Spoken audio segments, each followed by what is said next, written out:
all through November, and I think we're all going to try that we all need one another. Yes. And so hopefully. Welcome everyone to Westwood 360's Westwood headquarters. This is terrible too. Westwood 360's Executive Vice President, and we are our business development team here, particularly on our Community Association Management Division. I'd first like to thank Ari Rakich for getting this event organized with such an unparalleled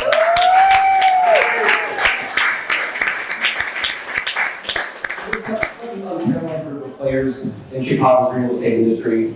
We'd also like to thank all of you for taking the time out of your busy lives to engage in really important conversations around the state of the commercial and residential market, the forecast ahead, and most importantly, how it impacts us all on a community level. On our end, Westwood 360 began almost 20 years ago via a couple of scrappy, driven, startup-minded groups of partners that had a common goal: to bring the community a better real estate partner, one that understands the nuance of every Chicago neighborhood, that understands the needs of everyone involved in the market, from the first-time renter or buyer to the HOA board looking for leadership, to the savvy investor like yourselves looking for the next exciting opportunity.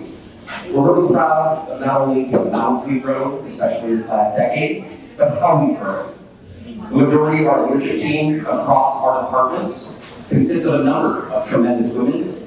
We continue to engage the community consistently with events like this evening's, and ultimately, we've been fortunate enough to generate a lion's share of our business through our referrals that come as a result of our engagement, our values, and our wonderful team. Without further ado, I'd like to introduce our moderator for the evening, Dawn Harden. Dawn is Project Manager and Managing Director for Private Banking at CIBC here in Chicago. In that role, she's responsible for relationship development and portfolio management for high net worth individuals and families, working to understand client ambitions and then provides deposit solutions, credit facilities, liquidity management tools, and investment advisory services to help clients achieve those ambitions. Throughout the last 20 years in banking, Dawn has served in executive roles in business banking, treasury management, corporate training and development, and retail banking. So she's a particularly excellent resource. Dawn? Thank you. Can you hear me okay? Yeah. Give it a second. Yes, you can? Awesome. Eric, thank you so much. Ari, 100% hands down, our consummate host. Thank you so much. And Westward 360 and the team here. To everyone in the crowd, thank you for coming. We truly appreciate your support. I know we have some scintillating conversation ahead relative to the industry. But I also want to take a moment to say, don't forget to follow us on Instagram and ensure as the conversation starts here, it's going to carry on through the months ahead. And it's really critical to make sure that everybody's voice is heard. So participate. And we will tonight touch base on current events in the industry and some local market insights. We have a Q&A session with a notorious industry figure. We will hit on impacts relative to women professionals and underrepresented parties in the industry.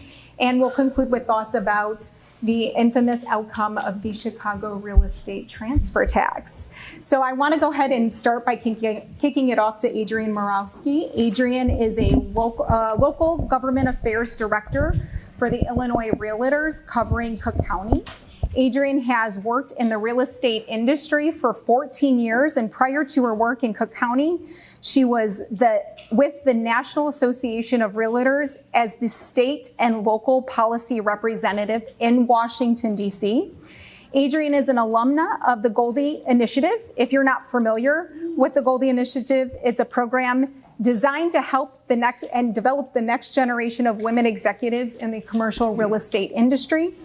Adrienne, it's great to have you. I was hoping that you would participate by giving us an update on government affairs, what's happening in the Chicago market, and it would be helpful to understand how Illinois Realtors works with members on advocacy, what the organization has done over the years, and what's ahead. So go ahead. Sure. Thank you, Dawn. I assume everyone can hear me okay. I do naturally talk loud. So yes, Adrienne Morawski, local government affairs director. I do cover Cook County. Within that, the city, I also do work in the south suburbs, and if you go down there, it's very different than what I've seen nationally. So you definitely need to know your stuff in the south suburbs. But I'm going to start off with advocacy in general and how we work with our members. So really the pillars of advocacy are vote, act, invest. You know, those are pretty straightforward, right? We just want people to make sure they get out and vote.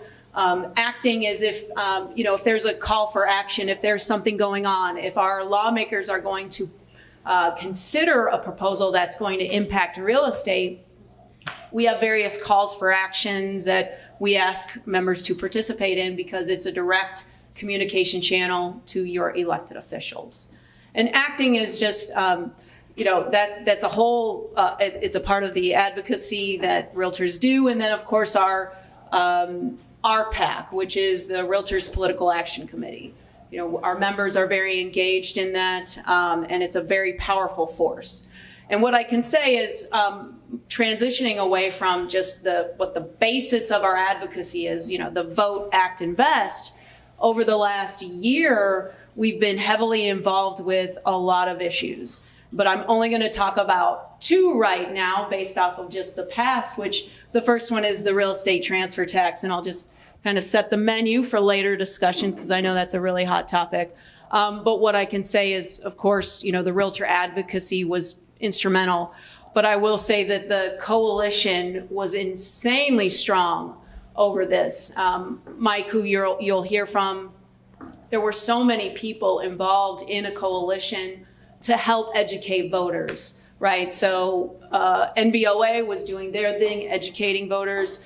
We were helping to educate voters and elected officials, and then the Building Owners and Managers Association. We all have our each individual groups and we represent our own members, but we were all out there doing our thing. And there were some other aspects just that were happening at that time that really enabled our advocacy to shine through. But there were so many issues just with immigrant issues and mismanagement of funds and the inability to spend already allocated dollars from our federal government that put a lot of doubt in this administration. And I think that that's continuing to play out in several different things that we're seeing within City Council. This year, we also negotiated a vacant commercial storefront registry, which if you're in commercial real estate, I assume a lot of people here are, that's something to be aware of. When that proposal first came out, it would have been a lot of additional regulations for some of your clients and for property managers who are working with vacant commercial storefronts. When we were negotiating with the lead bill sponsor, we were able to get it to where it was really pared down quite a bit. And so if a building is for sale or lease, that property owner does not need to register under this new ordinance. But I would say it's something that you need to be aware of. And that was a part of our advocacy within the last year. Moving forward, moving forward, the budget is a really, really deep concern. We want to see, what is going to happen with the city's budget. There's a close to $1 billion deficit. The question of property taxes always comes into play. What will we see from Mayor Johnson? I'm not quite sure the political will exists for a property tax increase. Nothing has been proposed yet. Those details will start to emerge over the next few weeks. Something of interest to this group is some of the discussions that we're having with the Department of Housing and the RLTO. That stands for Residential Landlord Tenant Ordinance. Sure, you're all very familiar with it. Some of you maybe a little bit too much. But there's tenant advocates that think that, move-in fees need to be regulated. But in my role, there's a lot of education about why landlords charge a move-in fee as opposed to a security deposit. It's that risk. Understanding that risk and that education is drastically needed. And so what I have done consistently is worked with the Department of Housing to educate them on some of those risks. So I'm gonna just pause there, and I'm happy to answer any questions, but I think just given the time frame and the length of discussions that we want to have, we've got a lot to cover, but that just kind of gives you a menu or sort of like sets the table for some of the future conversations. Yes, thank you so much, Adrienne, for your insights, what's going on in the update. I think there'll be some time to kind of ask some questions in the next little bit, but what I'd like to do is move over to Amy Hall. Thank you for joining us. As Caton's commercial COO, Amy oversees the day-to-day operations and strategic growth of the firm. Prior to joining Caton, she led the development and leasing divisions for another commercial real estate firm. Amy has extensive experience in ground up and repositioning of real estate assets, commercial real estate transaction negotiations, commercial property management, staff architecture, performance management and optimization, sales and leadership training and development, business line creation, strategic planning, tactical implementation, and budgeting and forecasting. That's a great resume. I'm really just a glorified problem solver. I love all of this. This is great. It gives a good menu of your background. You need a job. Yes. Wondering. Amy, you're also a board member of the Goldie Initiative and also for CCIM, Certified Commercial Investment Member, the Illinois chapter, ICSC Foundation, and an incoming board member for the Chicago Association of Realtors. Amy, thank you for being here. We would love to get your perspective on the commercial real estate industry, where we're headed. We'd also value your opinion on being a woman executive and the responsibility that carries regarding the trajectory of the industry, including that from a holistic perspective on diversity. Well, thank you so much for having me this evening. Thank you, Ari. Thank you for all of you for joining us. I'm Amy Hall with Caton Commercial. I am, as Dawn mentioned, the Chief Operating Officer and really just the Chief Cat Herder is what my primary role is. But I think that I'm very optimistic about the outlook for commercial real, and I will only speak to commercial because that's my area of expertise.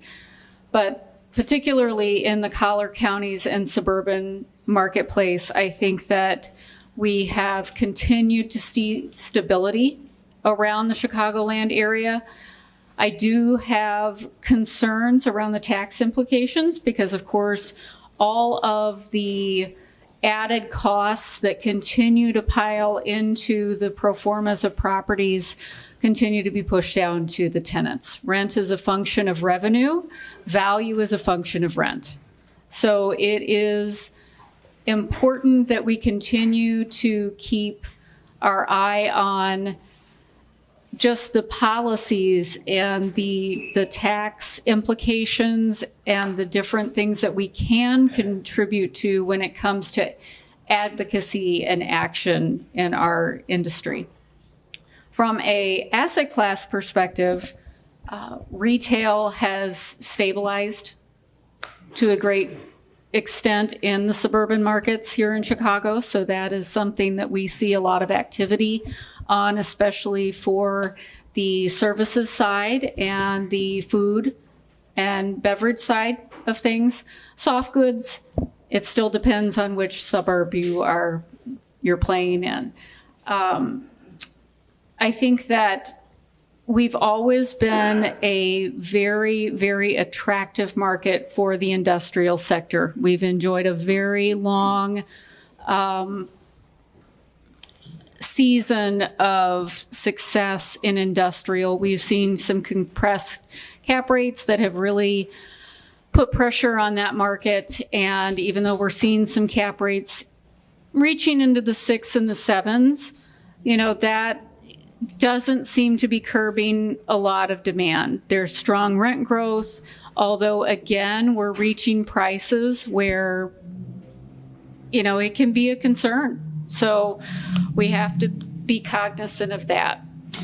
I think that one of my passions is around developing the next generation and those coming behind us in the commercial real estate world, and particularly women and people who have been in underrepresented communities, whether it be Black or brown. And making certain that there are opportunities in the commercial real estate space for everyone to move forward. So I have some statistics that continue to shock and sadden me, but anybody want to venture a guess what the percentage of ownership by Black individuals or Black investors are in the commercial real estate space?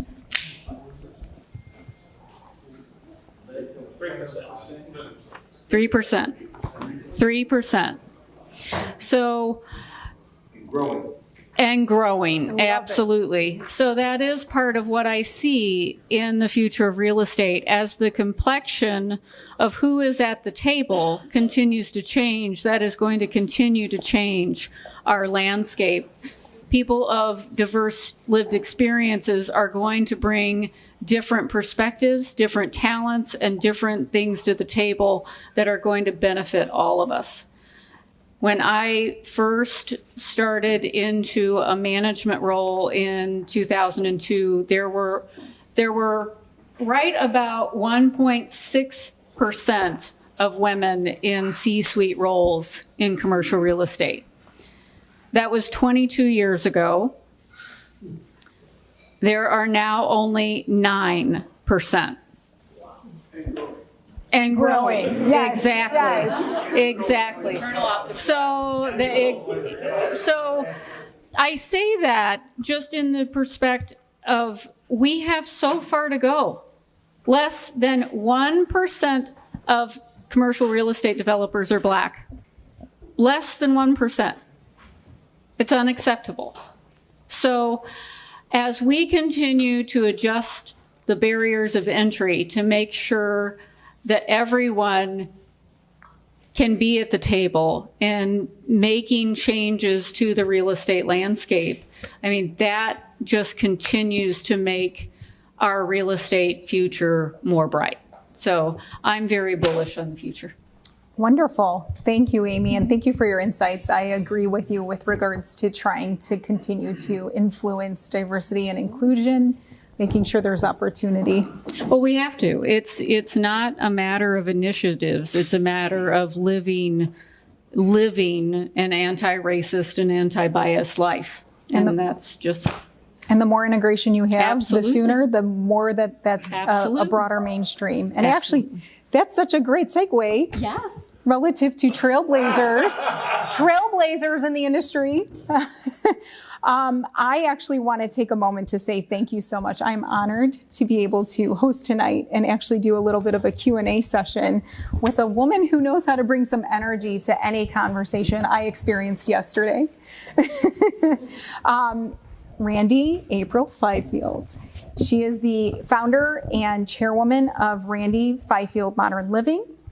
And let's give some high numbers to give shape to the powerhouse that's in front of us. We'll start low and we'll work our way up on the numbers. So 10 represents the number of cities that Randy has tackled and growing. Yes, it is. 8,000 and then some represents the number of apartment units and projects that you've led and helped participate in. Correct. $100 million represents the number of dollars associated with the fund Randy runs for the workforce housing for up-and-coming young urban dwellers in six cities, is it? The workforce housing, it really started here in Chicago. I think, I would say 6. 6? Okay. Yeah, that's correct. It's a moving target all the time. So, but yeah, I'm proud of 6. Awesome. And growing. And growing. 2 billion plus illustrates the dollars associated with the development projects you've been tied into. That's correct. And a $7 billion market value. As if that wasn't enough, it's important to understand that while numbers and stats are impressive, you're very dedicated to include smart technologies and ensuring that you're advocating in the industry. You've been featured in Traditional Home, Chicago Social, Michigan Avenue, Splash, HGTV. You can identify and address underserved areas. You have significant accolades, and you serve on the founder boards for both Prentice Women's Hospital as well as Ann Robert H. Lurie Children's Hospital. In fact, you've spearheaded your family's donation to the Labor and Delivery Center for the new Prentice Hospital. Thank you. I've delivered my children there, and my family truly appreciates that. Randy, thank you so much for being tonight's featured guest. We'd love to have some time to do some Q&A, and we'll kick it off. But by all means, as we kick it off, if you have some questions or want to contribute, you're more than welcome to in the audience as well. The questions are really centered around the industry and gender roles and all that other good stuff. But I know that there's some pressing topics that are at hand that we may want to address. So this is just to get us started, and you're welcome to take it where you see fit. I know that you've worked in commercial real estate projects across a variety of markets. Share some pros and some cons to the different markets you've been in. Yeah, well, so I am a Chicago girl. I was born here. I love Chicago. There is nothing like the spirit and the tenacity of this city and the people that work in it. One thing that is not said on that resume that always, with Chicago being a sanctuary city, I am a first-generation American. My mother came here after the Second World War, fleeing from Hitler, and had to wait to become an American citizen, had to wait for a voter's registration card, could not buy property here, could not buy property here. Couldn't get a credit card. Could not get a credit card, could not get a bank account in her name. So these are the things that I grew up learning and having to bear with my mom. My mom, I come from being raised by a single mom in the 1960s. So very much a Mary Tyler Moore, for those of you who know who she was. Yeah, moment. I worked my way through public school. I'm a graduate of Niles North High School. I just went back for my 40th reunion, and I rubbed shoulders with the people like Jeff Elo from Larimar, David Baum. Many self-made people came from that public school, melting pot, which I am so proud that those tax dollars and, this city has given way for. And those people keep those dollars here. They keep the workforce working. They're very honorable entrepreneurs that I am so glad to be among. Thad Wong and Michael from App Properties, I hired them and have had the illustrious, joy of watching them thrive here. So it's so great to be from Chicago, not just for the hot dogs and the Cubs and the Sox and the bowls and the museums and the food, but such a great city. And thank you all for coming here today and for living in this city and choosing to be part of this community. Because if there is one thing that I know for sure is that we are better together.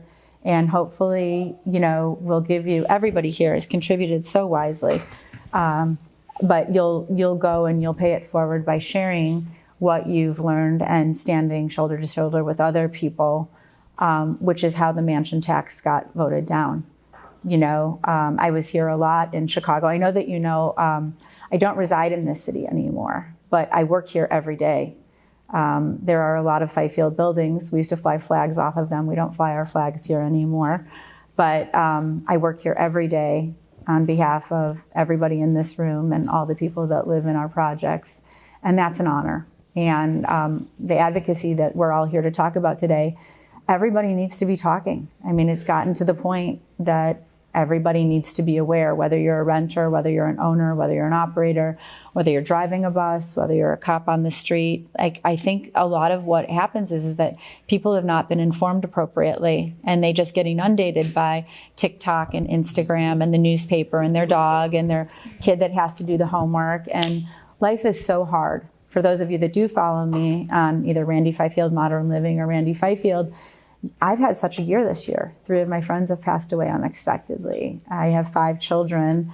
One is engaged, one is having a baby, really big things are going on, in addition to it being one of the busiest years of my life, working on projects around the country. So I go to church every Sunday, And I think, dear God, you say that you can give a lot of work to the people that can do it, but I'm like, I don't think I can do anymore. I'm just saying, but anyway, happy to be with you tonight, and thank you so much. Absolutely. What territories or areas, can you give us some pros and cons? Because I know you really like Chicago. I'm sorry, I didn't even answer your question. No worries. Yeah, so I have to think about how to say it. Well, we've had positive rent growth here in Illinois, so that's a good thing. In the workforce housing fund that I have here, I have 0 vacancy. I have not leased an apartment. I run the fund at 100%, and there are a lot of units there managed by 606. Sorry, Ari, but that's who they're managed by, and they've done a great job. This has happened to me a few times in my career before, but as you know, and you felt, COVID was a real disruptor. And I had one person lose a job, and nobody left Randy Fifield Modern Living in COVID. We housed a lot of people, and they paid their rent, and they were so great. And the one little girl that got fired and panicked, we got her a job with Amazon. And this girl still calls me, like, thank you so much for my job. Like, whatever. Denver is great. Dallas is very disrupted. There's a lot of new product going on, and there's a lot of people buying houses still in Dallas. So the rental market is disrupted. Phoenix is disrupted. A lot of buildings that have been built there. There's a lot of vacancy. It's really by the zip code. I just bought a building in San Diego, which, if you read about California, nobody should buy a building in California, but there's no apartments available in San Diego. So we're going to cash flow right out of the box in San Diego. Atlanta, I have a lot of workforce housing. It's extremely disrupted. It's hard to get into court. It's hard for me to ask people to leave, but there have certainly been people that have taken advantage of the system and have lived in the building for years not paying the rent. And we're able to cover the debt service, but it's very difficult with workforce housing in Atlanta and at that particular project. Atlanta in regular market rate product is doing fairly well. Nashville is doing great. Florida is a friggin' boom. I went to Florida probably 10 years ago, but when they started talking about, so I'm not, I'm a very simple, basic person. I follow the train lines in the transit-oriented development. I am a very urban girl. I walk to school over a mile, and really wished I could take a bus. There were no buses back when I went to school. And so I have made my living and my life following. My workforce housing fund follows the same as the mid-rise and the high-rise. Everything is work, live, and play, and it's walkability. You do not need a car to live in any one of my buildings, and I'm so proud. And we really take good care of you, no matter whether your rents are $1.19, and I do have rents at $1.19, and I have rents that are way higher than the statistical average, because there's a market for that, with people not wanting to own in certain markets, or people getting too old. They want to lead an independent life, and we built E2. I'm telling you, my first 40 clients were over 60 years old, and the average income was over $1 million. My teeth nearly fell out when I read that statistic. And there are still people in that building today that live there because their wives have died and their lives have moved on, and the ceilings are high and it can hold their piano. And you have to do your market research. So Evanston is very difficult today because they really want rent control. The taxes are extremely high. On the call that we all did, they said, which is a thing that I never really looked at. When we opened 727, which is probably the biggest princess that we've delivered here in Chicago, the rents were between $3.50 and $4, and we got on a call every single day in opening that building because the team on the ground didn't really have the ability to, or maybe the expertise to watch. So we raised the prices every day, and we pro forma'd in building that building for the Friedmans at $7,000 a unit, which we thought was crazy high. And when Fritz Kiege let us open the building, he asked for $10,000 a unit. So we immediately panicked because the rents that we offered couldn't cover the debt service nor the tax bill. That's a real story. We got a lawyer, they were lowered accordingly. The rents went up by the day, and we really had to work it. And I think a lot of building owners across the country freak out on the day the building opens because you're worried about your taxes that have gone way higher than your pro forma, your water bill that has gone way higher, your tax bill that has gone way higher, your cleaning bills. We never had a line item for paid security in Chicago. We pay over $200,000 a year for paid security in one building at Fifield. I mean, you know, the trend of my business is going down. I'm not, I mean, and if you listen to senators and people here in Chicago, you know, you're a greedy real estate developer.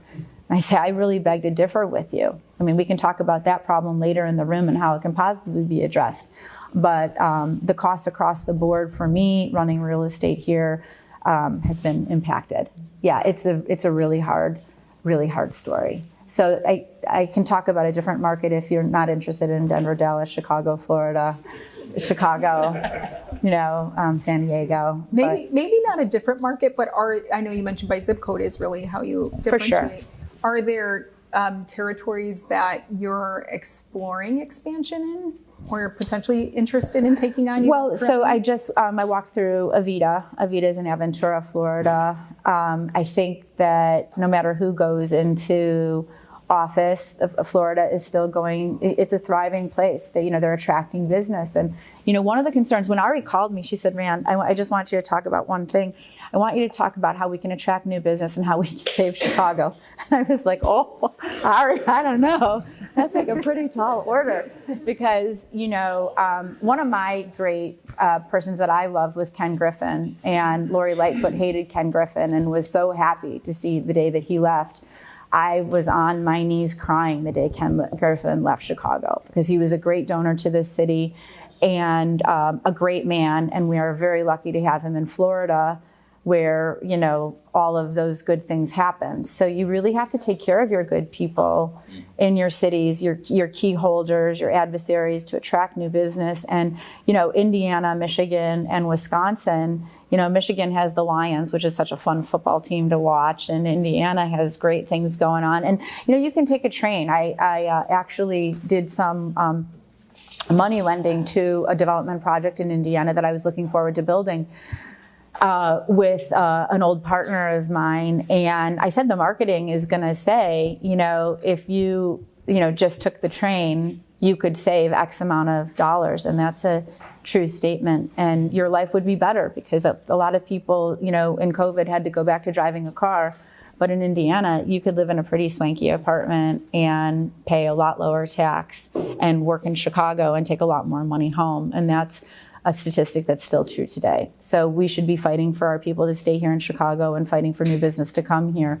But we just need an administration that wants them instead of people that are told, you know, Lori didn't talk very nicely to people and she didn't talk nicely to Ken Griffin. So I'm in Indiana, come to Chicago, so. Thank you. Thank you. And I'm not going back. Thank you. My family is here. We're stuck. Yeah, a lot of people from my hometown never left Skokie. You know, it was really heartwarming, and they are good, happy people to live here. I'm in Park Ridge, and Yep. You'd be surprised every time we need a new family, somebody grew up in the area. There are so many happy, and you know, people ask me, they're like, so do they look at your life and like, are they like, would they want your life? Would they want like, and I'm like, no, they do not, you know, they do not want that. They are very happy people. And that is a sign of a very healthy place. Illinois raises happy people. And they're so grateful for their lives and all that they've been able to have here. So you should know that, you know, people are, I mean, that's not what you hear when you don't hear that in a lot of places that have such tumult, but honestly, you know, they really are happy here in Illinois. So you mentioned the administration locally, but let's think about bigger scale as we head into the election and the candidates are hot on the campaign trail. We have our debate tonight. What themes are you going to be paying attention to most as we head into November? Yeah, you know, it is a pretty hard thing to be a developer, no matter what city you're in. You know, it's constantly the greedy developer and the taxes. And so I don't know how many of you actually know this, but, you know, pension and lifetime pension for any politician. It doesn't matter if you love Kamala, that's how you say her name, or if you're a Trumper. Lifetime pension is a huge problem. And in 1972 here in Illinois, Mike Madigan, who is now being indicted, wrote into this state's constitution that lifetime pension could not be renegotiated. Now, you could say he's a bad man, and I'm not going to say that. What I'm saying is that people didn't think about the unintended consequence that people died earlier, 50 years ago. They didn't lead the lives, and nobody looked at the longevity factor. And Northwestern can give you exosomes and stem cells, and they biohacked Tiger Woods. We will live to 100. There is no possible way that Illinois nor any other state can pay lifetime pension. In addition, please nobody faint, they don't pay tax on their lifetime pension, and they get free health care. And here's the kicker. They are allowed to leave Illinois. So those tax dollars go with them when they move to Florida or Atlanta or North Carolina. And these are the cold hard facts. It's been happening for 50 years here in Illinois. And term politics, no matter who you love, needs to be done in the future. Billy Marovitz is a friend of mine. Billy Marovitz doesn't need to have a lifetime pension. Billy Marovitz takes a lifetime pension. So does Mayor Daley. Brandon Johnson. Gavin Newsom is not a fiscally responsible governor. He took a balanced budget, and you talk about the billions of dollars that are missing in Illinois. California is over $100 billion in debt. He should not get a lifetime pension for that. I'm sorry. If I would get fired, people would be after me. I would be in jail. So, we need to step up as a community and say we need terms, and you are for sure entitled, to a pension. That's not the problem with public servants. The problem is that if you work for 4 years, you should get 4 years. If you work for 25 years, you get 25 years. If you work for 30 years, you take 30 years. And that should be enough, because you have to be properly looking at your own finances and not expecting a state to take care of you. It's impossible that the state can take care of its problems, and it goes unaddressed, and it goes on. Now, Brandon Johnson points a finger, but what he doesn't realize is when he points a finger at a greedy developer, there are 3 pointing back at Brandon Johnson. There were 3 pointing back at Lori Lightfoot, and so we need to stop pointing the finger, and we need to collectively get into a room with people that can do it. Now, this is all public knowledge. I am not blowing smoke. It's all there for you all to see. You can go on ChatGPT, and it'll tell you that pension reform is one of the only things that will save Illinois. And I can tell you a lot of ways to go and do it. But until people start realizing and recognizing and saying that this is a problem, whether you're a Democrat or a Republican, neither one of those sides wants to tell the truth. That life. How many years they have left? Oh, I only have 4 years left. There's no way I'm voting for that. Well, I mean, they don't want things to change. Of course not. But it needs, it. and they should pay for their health care, and they should pay tax on the money. You pay tax on your money. It was never sustainable. You'll pay tax on your pension. You'll pay tax on your 401k. I mean, and teachers at UIC, people that have taught for 2 years, well, that's how you have to work for a certain amount of time. If you work for 2 years at UIC, you used to get lifetime pension. Okay. It's the truth. Yeah, so there are people that left all those years ago that are getting, whether it's a small pension or not. And here's another truth. You can go from one union to the next union to the next union. Mayor Daley collects 4 pensions on top of the salary. That's our mayor. No, and then he got hired by the company. He gets a salary, and that doesn't negate that you can go to the private sector and collect that. Your pension is not void. It's totally legal what he's doing. You can collect 4 pensions, but if you just started with people at 4 pensions and said, could you take 3? They'll tell you no, but it's just too many. And nobody in this room gets a pension unless you have a 401k you looked out after yourself, including me. I don't know what I was thinking about having 5 kids. I looked up my staircase and there were a lot of stockings and I thought, oh my God, like, I don't know what I'm going to do. And now they're procreating. There's going to be more stockings. Little stockings. I know. Yeah, right. Going to help me figure it out. So you brought up a really good point about the industry standing up and leadership. I would like to kind of switch over to the concept of leadership within the industry and ask, looking back on your leadership, what moments have been pivotal in your career? So everybody thinks like, it's so grand to be a real estate developer. And there's a lot of you that have come to our building openings, and it's like such a big hardship because, you buy the land and then you have to get it entitled, and like you're crying all the way that you're doing that. And then you have to go look for financing and you're definitely crying all the way. And then you finally select a builder. And I love my builders. I do something really strange at Randy Fifield Modern Living. I put everybody in the room and I have all the team know one another. And all these people like McHugh or Power, they know all the secrets of the trade. And so if you think that you can't trust the people that you're doing your deal with, that is totally the wrong approach. You should trust everybody and have an open book, because Power, McHugh, they'll all tell you about concrete and windows, and they are your best partners, as well as the people that will lease and help you manage and help you do everything. And if they understand your vision, then they're so much better. If your architect understands exactly what you want, and your architect works with your builder, and your builder works with your manager, you're so much better off for being transparency. It wins all the time. So, when we opened the building and we did these designer showcases, you're basically like running on fumes because you've worked for 5 years and you're standing there greeting people and thanking people and doing. Lost so much sleep. Oh, it's so, for me, what I've really learned is that the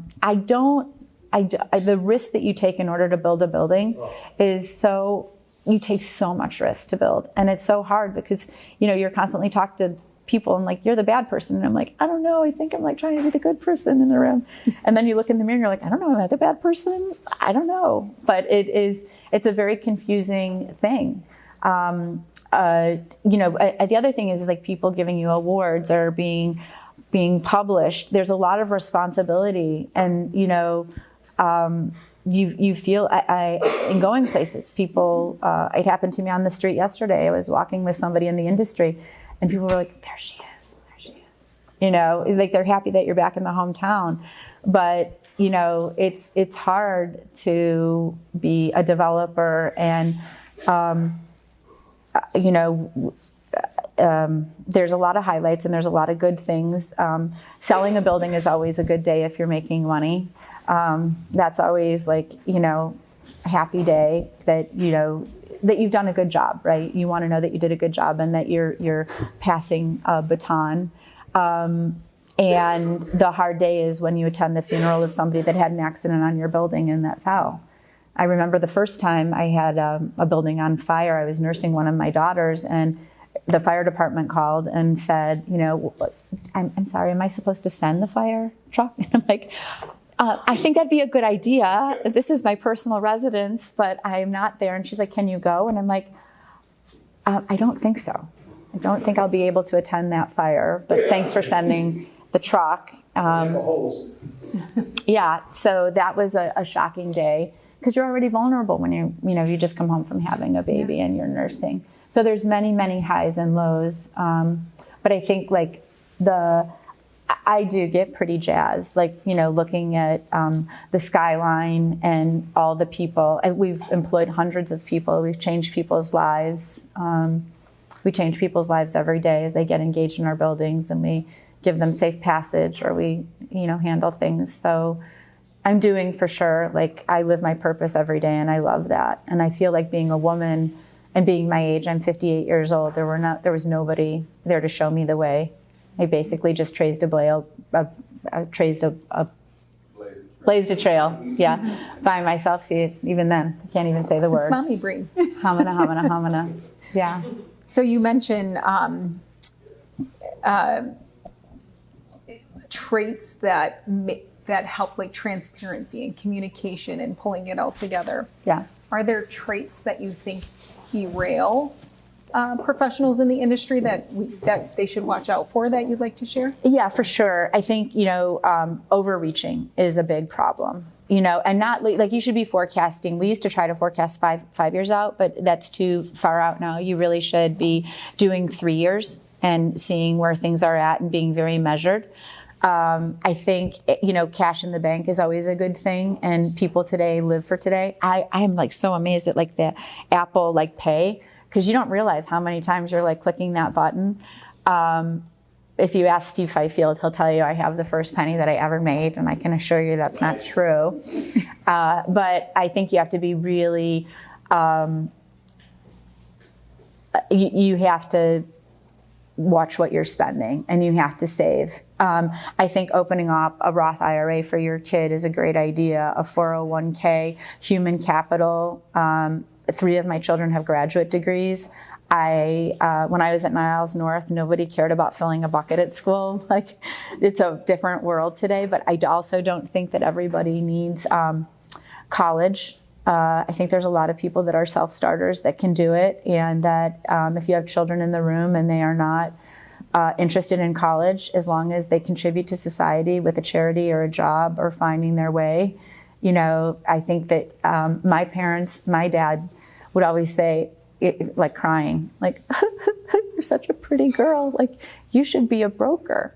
And I would say, Daddy, like that's a very noble job, but like I'm never going to be able to build anything and like do what I want to do if I become a broker. Like I have to take the risk. And so I bought my first deal at 23 years old, and they were so relieved because it was like an intact building. And then I took it apart, and they came and they're like, oh, what have you done? And it was like, a building. And I took a 4-flat, I made a 5-flat, and I put it down the garage across the back. And I bought it for $120, and I sold it for $178 in a year.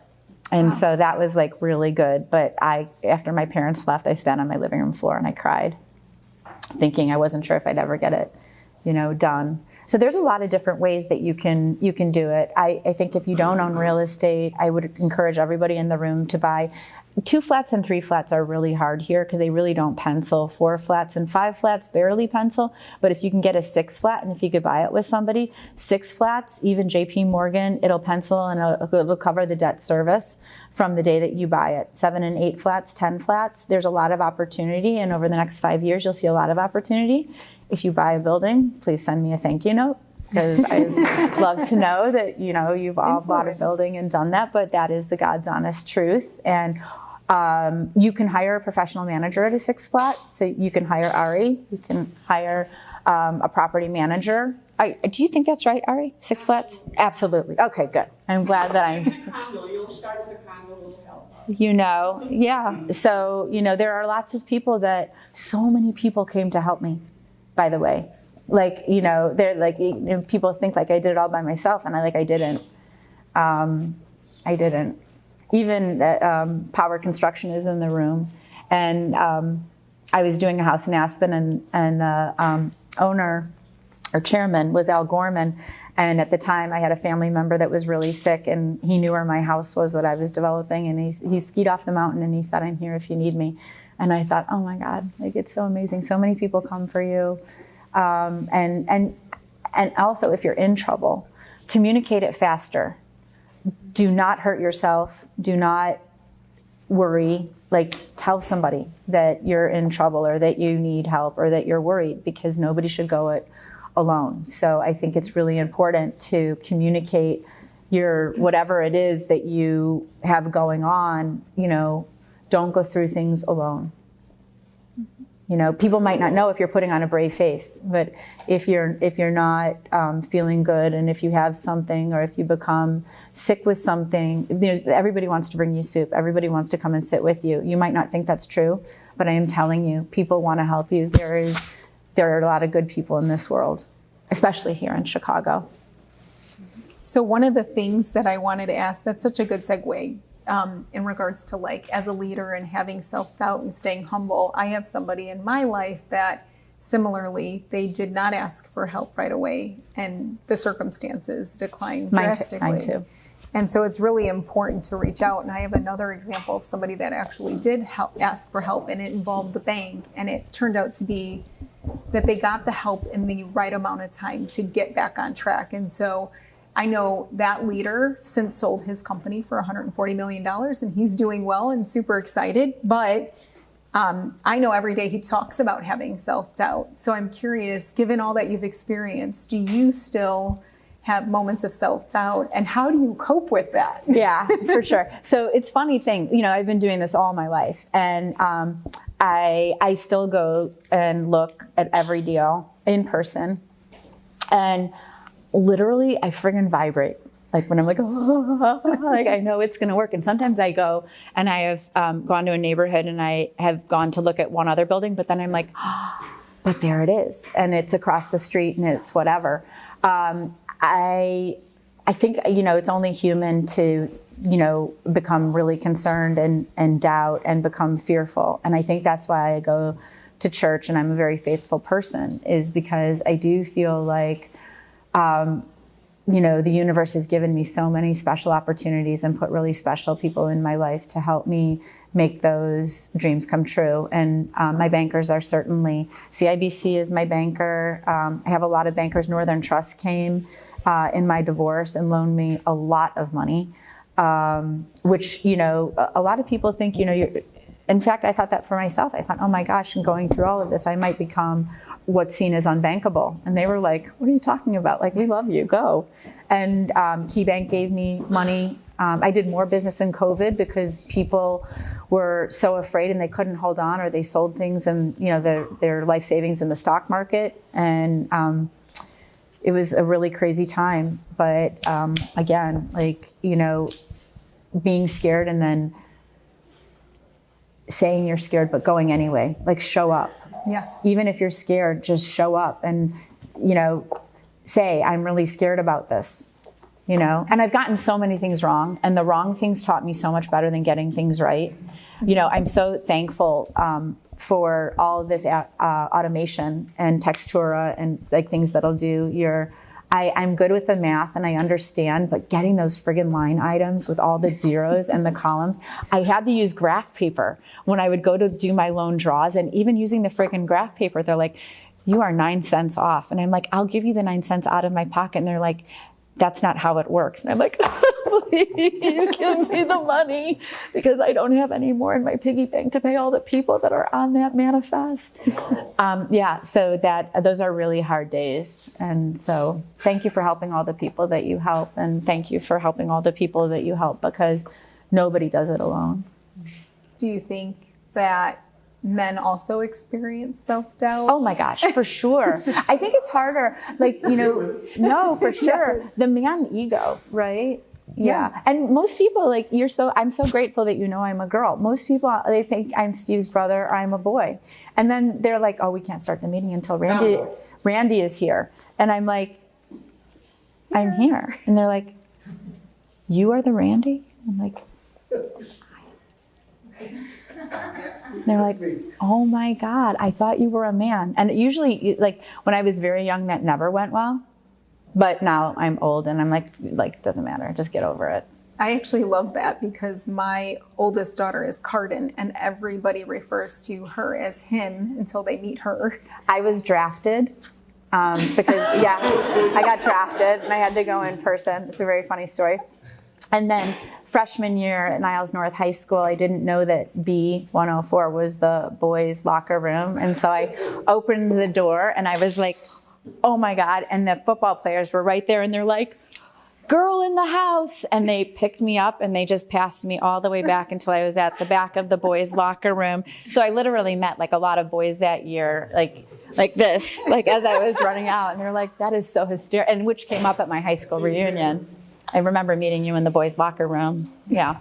So very, very funny to have a boy's name, 40 years ago. And I very much intentionally named her Cardin because in the industry for bias. And so that kind of jumps into, I don't know how we're doing on time. Actually, okay. I have Alex, Sam, Nick, Jack, and Kate, and nobody knows who's the boy and who, well, Katie is pretty, but we were going to call her Charlie. And then we just said, I don't know, it's just going to be Kate.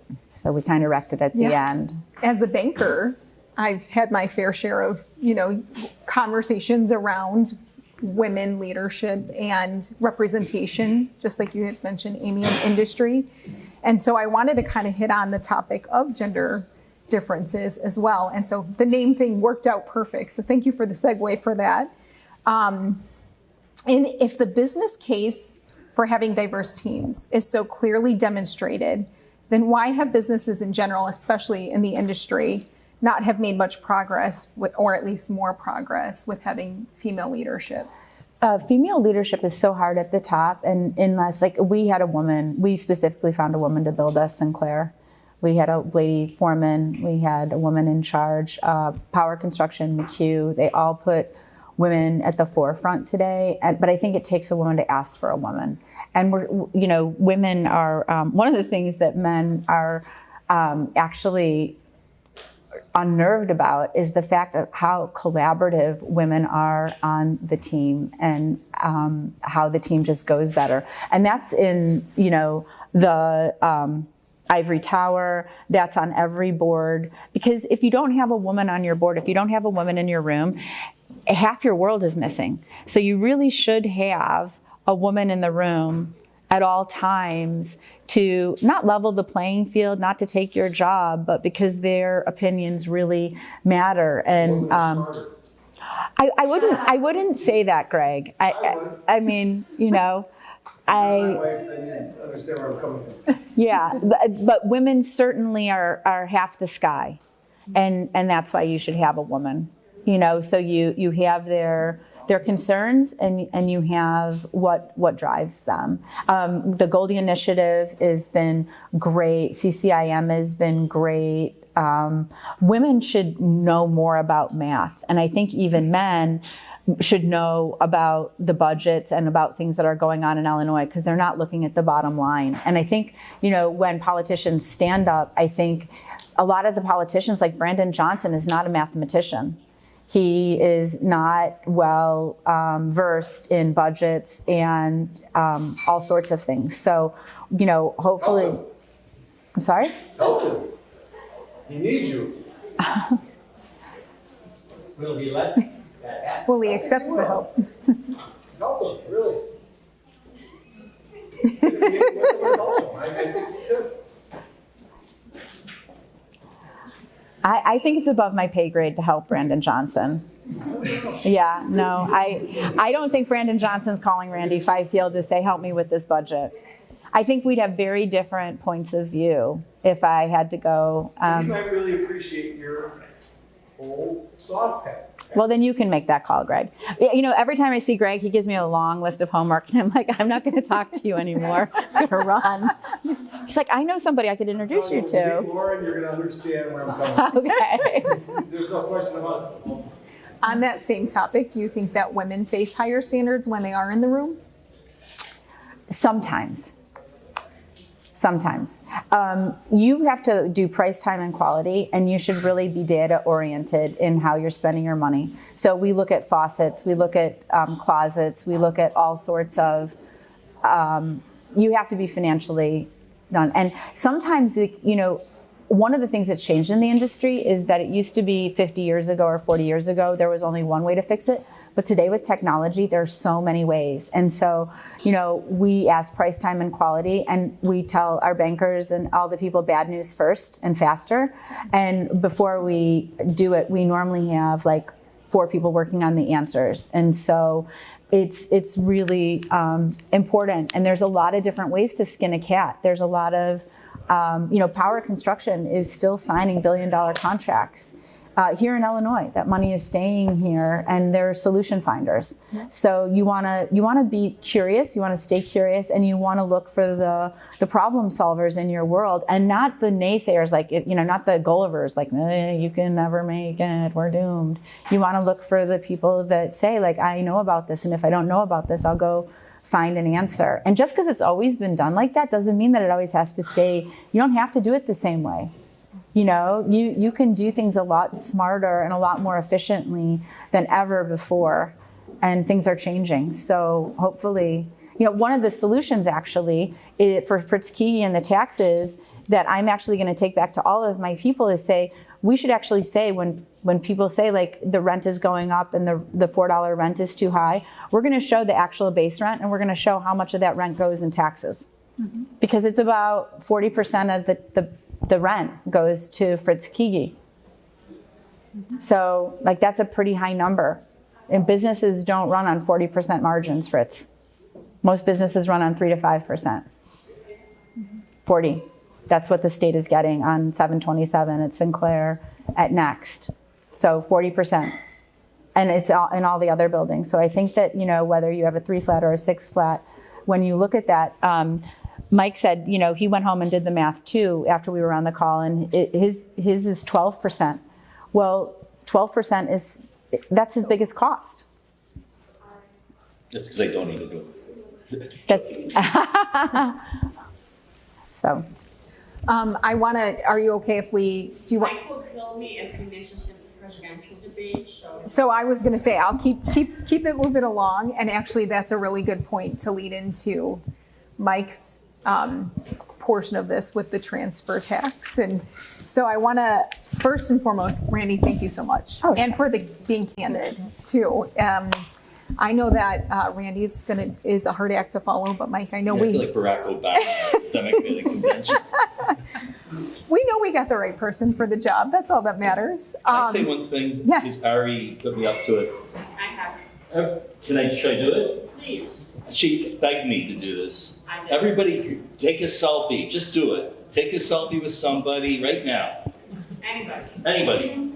Just do it. Everybody. Do a selfie with somebody. And why is it doing this? Okay, let's go. All right. Because we're going to send it to doing it. Randy's. Oh, uh-oh. A challenge. We're gonna blow it up. Okay. Look at the green light. And tag Westwood, tag Ari. All right, can I get one? Oh yeah. All of us here? I got Yeah, get it. Come on. Come on over, Mike. Oh yeah, Amy leaning forward. There you go. There, much better. Okay, so Ari, what are we doing with this? Instagram now. You guys know how to do this? I don't. Does that make sense? Then tag Randy Fifield. Yeah, that'd be great. Okay, that was the request. Randy Fifield or Randy Fifield now Modern give Living. a question. Yeah. Well, let me introduce you, Mike. All right. So we know that when it comes to hot topics, Mike, you are not shy at kind of tackling what's in front of you. So I want to take a moment and make an introduction, but we'd love to actually get some of your perspective, because rumor has it you were instrumental with regards to the outcome of the Chicago real estate transfer tax. But those who don't know, Mike Glasser is president of NBOA, or Neighborhood Building Owners Alliance, for those that aren't familiar, and of Magellan Properties. He is a lawyer in his past life, but has devoted the past 20 plus years to acquiring, managing, and renovating multifamily properties in Chicago and DuPage counties. Mike has been involved in several development organizations, including the Chicagoland Apartment Association, and he has devoted considerable amount of time and energy in the past decade as a founding member and president of the Rogers Park Builders Group. Mike, thank you so much for joining us and agreeing to follow Randy. Yeah. As mentioned, rumor has it you were instrumental. Do you want to either confirm or deny? Listen,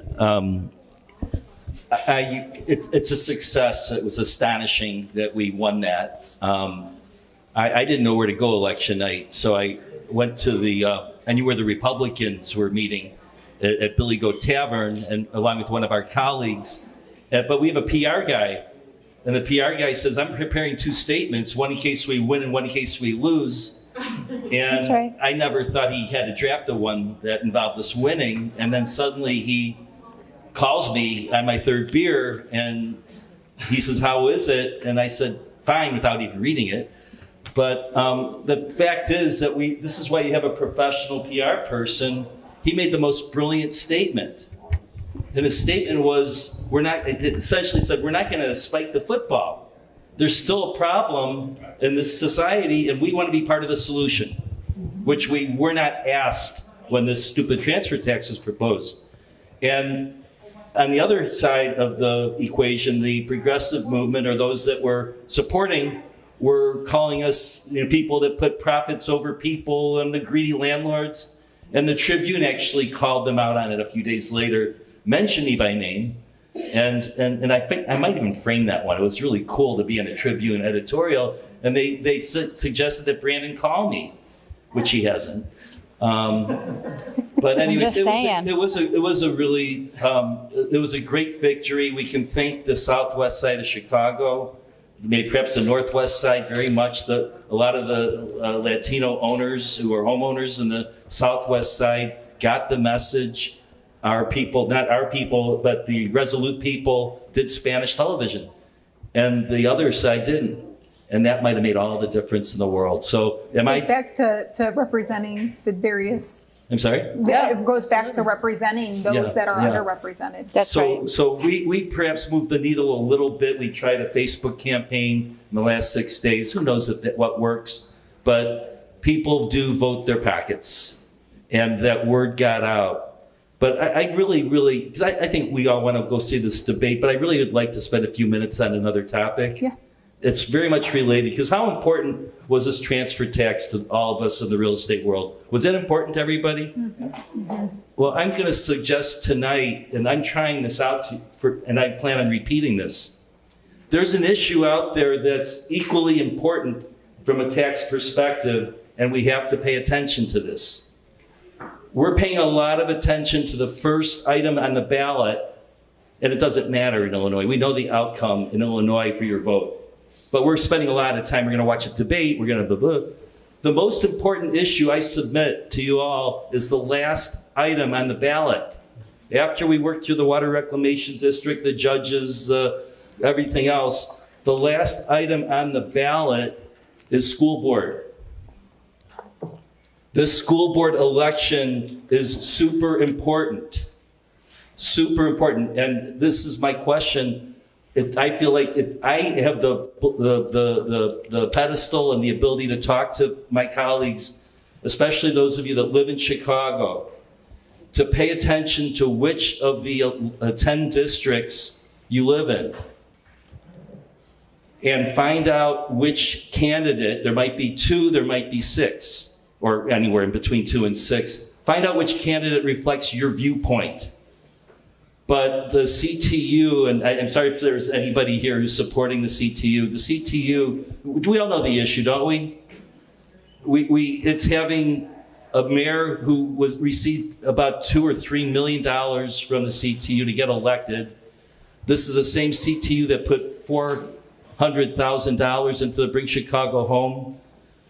This is the same CTU that is requesting 9% salary increases and affordable housing for their folks, and lower co-pays on their health insurance as part of their list of demands. The school board will have 21 members. 11, for the first 2 years, 11 will be appointed by the mayor. Then there's 10 other spots that we're voting for. In 2 years, all 21 positions will be voted on. We need to let the mayor see that CTU cannot take over the city. That's right. Because the interests of the CTU do not, in my opinion, reflect the views of 2 other important groups, the students. That's right. And the taxpayers. We have to find out who is on the school board can represent taxpayer interests. Otherwise, we're really screwed. I mean, we're talking about taxes already. But imagine what's her name? Stacey Davis Gates was asked at some city club, how are we going to pay for all these improvements? She goes, don't ask me that question anymore. Well, and how much are they in debt already? They're like $900 million in debt or something. I lose track of all the numbers, but it's astounding. It's a $9.9 billion budget. And there ought to be a negotiation between 2 different groups. There should be the CTU on the one side, and then there should be folks representing taxpayers on the other. So these races, there's a bunch of money that's funding the CTU. There's also a large amount of money supporting the other candidate, and that's the charter school candidates. Now, I don't necessarily say the charter school views reflect taxpayer views or real estate views, but they're much closer to it. Yeah. They're much closer to it. So we should pay attention, and there's Juan Rangel and an organization. But here's a real estate point. We would be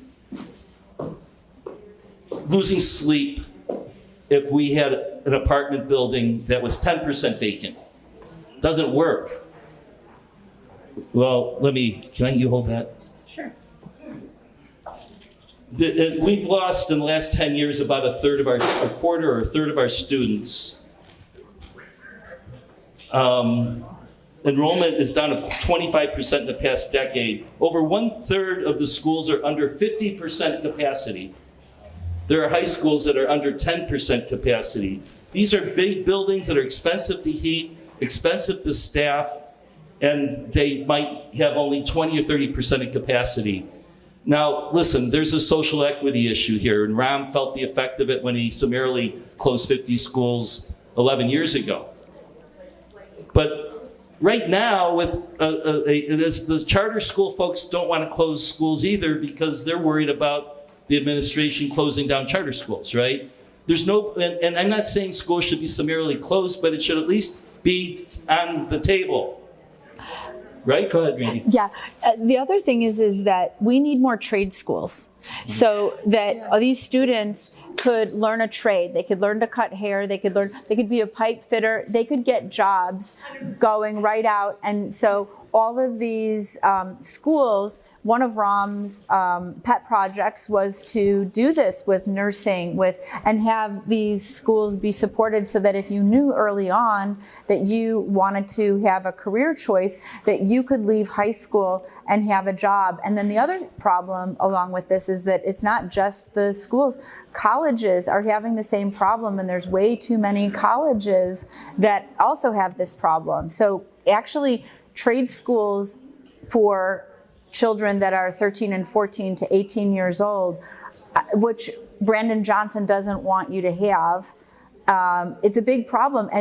And the problem is that he's a union organizer from his old days before he became mayor and was city council's choice. So these are initiatives that suit only the city of Chicago. It doesn't suit the children of Illinois or the future of Illinois. Right. The greater scope. You have a question? So, Doug Ember had a piece recently, it's a while back now, you may remember when it was, that spoke to why can't Chicago become the focal point of working in trades? Mm-hmm.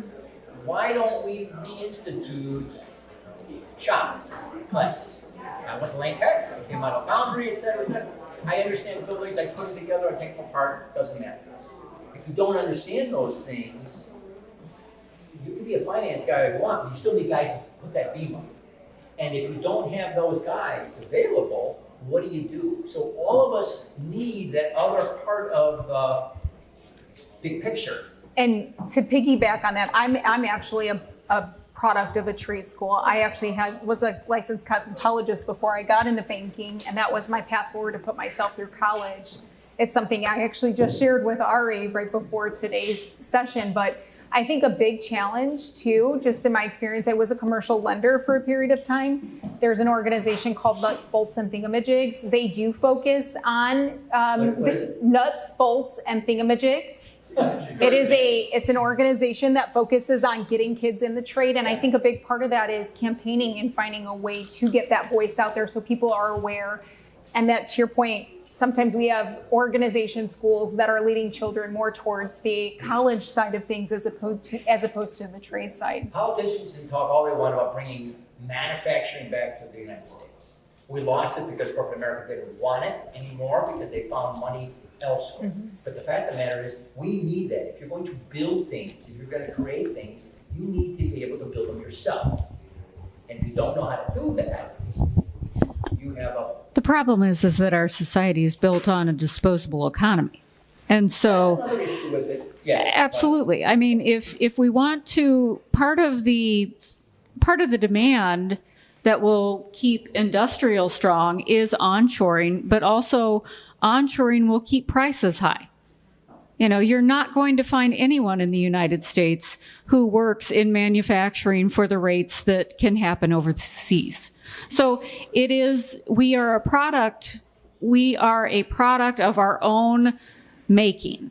And so while absolutely, we've chosen not to value labor. absolutely, As a valuable skill absolutely. worth paying for. That's absolutely correct. That's a mistake. And trades need to be in every school, not just targeted schools. But again, And turn the dials a little bit. absolutely. If you're gonna build something, you better have good guys. Power needs their guys, McHugh needs their guys. Well, if you don't have them, then what do? The fact of the matter is they're getting it all out of the immigrant community because they come with those skills and they come with the incentives mindset. They also don't have a lot of choice. So True, but that's part of the mindset. But they also do it, but they do it gracefully, and we appreciate it. And without us, we all stop. So I think that one of the things that Randy mentioned that is a great point for all of us to take is that fiscal responsibility is also part of what's going to happen to move forward in a positive way. You're going to see a lot of properties going back into the marketplace that are fully functioning, fully performing, and yet they do not meet their debt service because the underwriting was sloppy at best when the financing was done over the last 3 to 5 years. And so when people don't understand the numbers, and especially for young people coming up who are going to be investors, who are going to be professionals in this profession moving forward, it's so important that fiscal responsibility is a part of the vernacular and part of the education that people are getting. So not to cut us off, because this is amazing conversation and discussion points, but there is a debate that impacts the trajectory we're all on. And so I wanted to take a moment to thank Westward, Ari, wherever we're, Ari. Yeah. Thank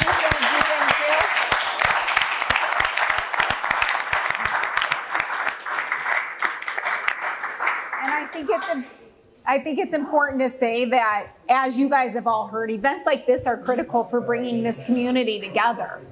And as Randy said, standing shoulder to shoulder and figuring out how to address these larger issues holistically for the industry.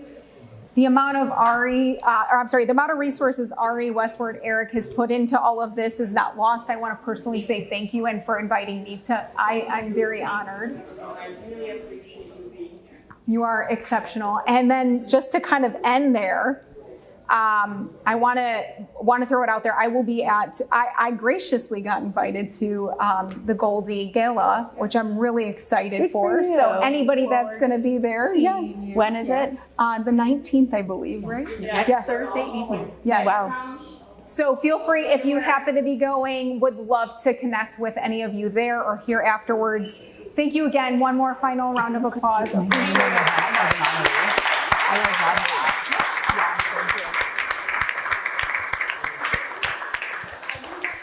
They're probably looking for women leaders. Absolutely. Tracy, she's from the WHIP. Tracy, do you want to say? Sure, yeah, the Women Housing and Income Providers. We are a group of women all over Chicago. We have lots of members here. We've got on the board is Elizabeth Kyle of Compass. We're underneath the umbrella of NBOA, so you can afford the entry fee. And we're having an event on Thursday at Essex Realty at noon. If anyone's interested, it's Lady Lording 101. I love that. Lady Lording. That's awesome. I know, right? Torian, I might. She invites me. one of them. We need a appreciate you being here. Have another drink, exchange cards, make sure you stay connected, follow each other, and Randy is so busy on Instagram, I can't keep up. But definitely follow her. Her content is so inspirational. Aw, I appreciate it. thank you. Thank you. Thank you for being here. Thank you. All right.